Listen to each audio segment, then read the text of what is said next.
Hey, welcome back to Global Environment. Today we're going to talk about a really important topic, global warming, and we'll hit the PowerPoint here. And you can see on the first slide that global warming is something that's increasingly in the news. People are concerned about it. Here it is in Discover magazine.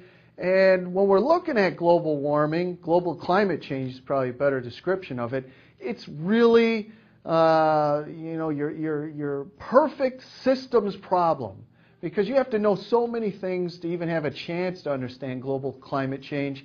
I mean, for example, you have to know about CO2 emissions. You have to know about methane emissions. You have to know about ocean uptake of CO2. You have to know about residence times in the atmosphere, atmospheric circulation. You have to look at industrialization. You have to look at social issues.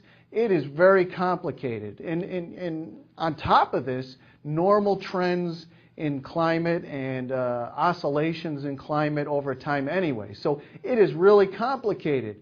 And as you can imagine, people have taken advantage of this complexity. And now I want to get into a little bit of why it isn't just simple to say there's global warming, there's global climate change, and it's caused by humans. So let's move on to the next slide and talk about that a little bit. Now, look at this data. Look at this. If you came across this was originally in a newspaper, I mean, what would you say?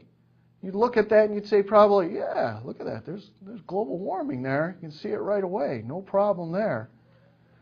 But if I showed you this slide, which goes a little bit further back, now it's kind of interesting, because what we have here is basically, starting here, the same data we just looked at. But when we go back a little farther, okay, look at this. Maybe there isn't global warming. I mean, what's going on here? And it's kind of interesting because, what is this cooling due to? It was probably due to Krakatoa, a huge volcano that erupted in Indonesia that cooled the atmosphere for a couple of years. And if any of you have ever seen the Farmer's Almanac, this is one of the times that the Farmer's Almanac got really famous, because they had a typo and they predicted snow in July, and it actually happened. So the old farmers were saying, oh, you got to get that Farmer's Almanac. It predicted snow in July, and it actually happened. Okay, so maybe it's kind of complicated. You can see that climate changes. Now, how about this data? Look at this. You got Lewisburg, Geneva, place in Minnesota. You see any global warming here? Maybe not. Maybe even cooling in some places.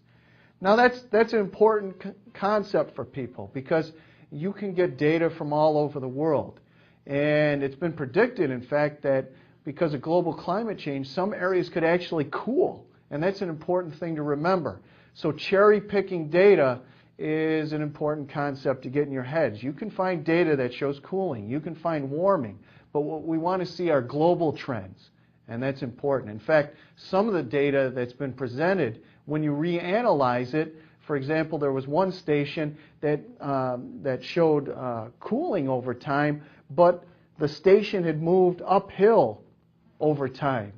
And you can imagine, you'd expect cooling. And when that was adjusted, it actually showed warming. So cherry-picking data, knowing how the data was processed, is really important in this, because you're going to see things.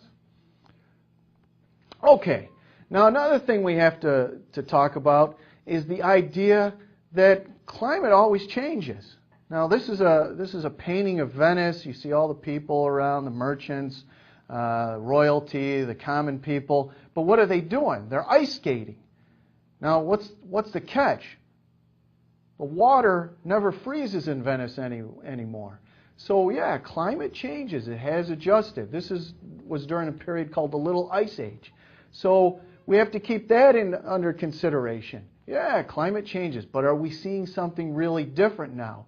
Some people have criticized some of the weather data we have because they say it's due to the tarmac effect. Now, what does that mean? Think about where we get our temperature data. It's usually at the airport. And what have airports been doing in the last 30, 40 years? They've been expanding. Now, what color are airports? When you're looking down on them, they're black. So what does black do? It absorbs heat. So some people have said this is an artifact. So we need other tools than just ground temperatures to look at this. And we're going to do that today. Okay, so what is global warming? What is the greenhouse effect? Now let's hit the greenhouse effect. Now this diagram here really demonstrates it. What happens here is that sunlight comes into the atmosphere. Comes in, it's short wavelength, high energy. It hits the ground and it turns into long wavelength, low energy waves. Now the important thing is that CO2, which is a greenhouse gas, water vapor, other things, forms kind of a barrier. It lets the short wavelength stuff come in, but not the long wavelength stuff. Doesn't let it come out. Now, over time, that means the temperature will increase because the long wavelength stuff is infrared, it's heat, so that heats the Earth. So that's what the greenhouse effect is. Okay, so the important thing is, yes, we have a greenhouse effect. So here it is in words: high energy, short wavelength photons from the sun pass through carbon dioxide and other greenhouse gases. And they turn to low energy, long wavelength. They're reflected, but they're captured. They can't get through. Now, what's the important thing here? Do we have a greenhouse effect? You bet. That minus 15 degrees Celsius, that represents the temperature that the Earth would be if we had no greenhouse effect. So the simple answer is yes, of course we have a greenhouse effect, but is it changing? That's the big question. Okay. So we're going to stop there and come back next time, talk more about global warming, some of the evidence of global warming, and some of the important concepts related to global warming. So I'll see you next time.